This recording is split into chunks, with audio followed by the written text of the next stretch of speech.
Welcome to Private Asset Management's Week in Review. Today is Friday morning, January 20th. I'm Dylan Hakes. And I'm David Allen. David, we had a bit of a short week this week, a holiday shortened week, a quiet week for economic news. It was a negative, or at least so far has been a negative week for markets.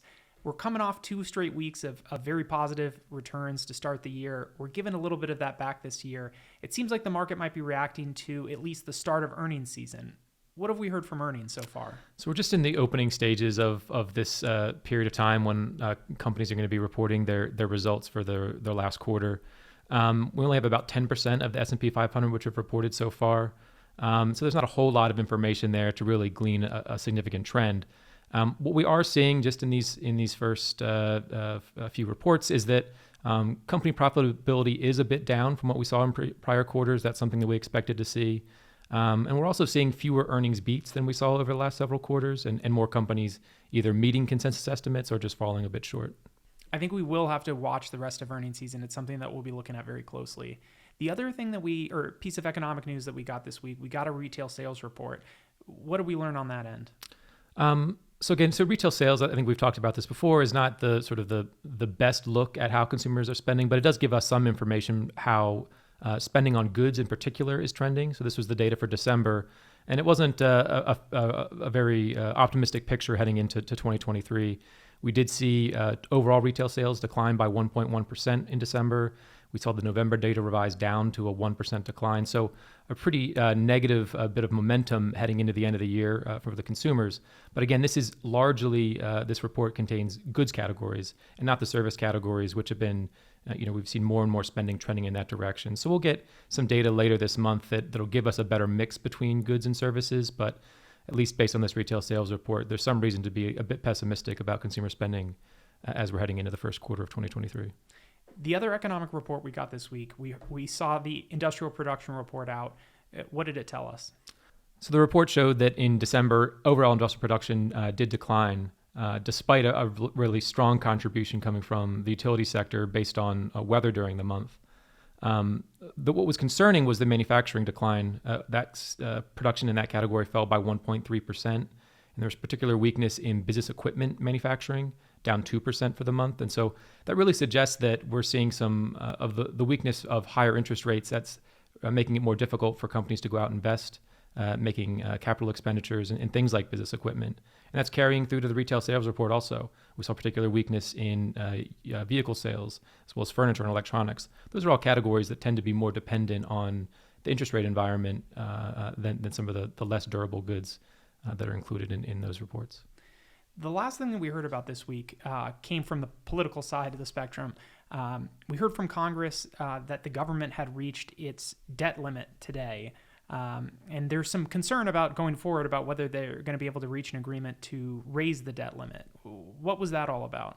So there's a bit of probably some explanation needs to go in that's involved here. So the debt limit is sort of the maximum amount of debt that the federal government can hold, and the Treasury is not allowed to go beyond that in issuing debt.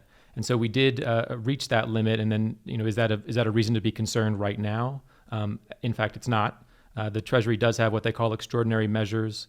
They have other sources of cash where they can continue to make expenditures, drawing down on that pile. But those measures don't last forever, and so it does really start the clock on how long we can expect before we do need to get an increase in the debt limit or risk potential severe cuts in government expenditures coming to things like Social Security benefits, Medicare benefits, or risk a U.S. default. It's very difficult to predict exactly when that date is. The Treasury seems to think that right around early June is when they will have exhausted these, what they call extraordinary measures. And so that is sort of the time frame we're looking at to get some legislation through Congress that's going to increase that debt limit and really avert what would be a catastrophe of a U.S. default. So why does this matter for markets? Why does it matter if the U.S. were to default, or if, as it happened back a number of years ago when the U.S. had their credit rating downgraded? Why would something like that matter for markets? Well, so a lot of the foundation of financial markets, not just here in the U.S., but globally, is based on the U.S., based on the U.S. Treasury being a risk-free rate. And so if that begins to be a question, is the U.S. going to pay its debts? Is the Treasury yield really the risk-free rate? Then it really can cause a lot of instability throughout the global financial system. So I think I've heard some encouraging things coming out of people in Washington in terms of understanding that this is not something that can be played with. I do think eventually something will get passed to increase the debt limit. The concern is that perhaps that's going to come at the cost of lower government expenditure. And so that could mean, a bit less of a fiscal impulse heading sometime into the middle of the year. I do agree that it's very important that they get something done.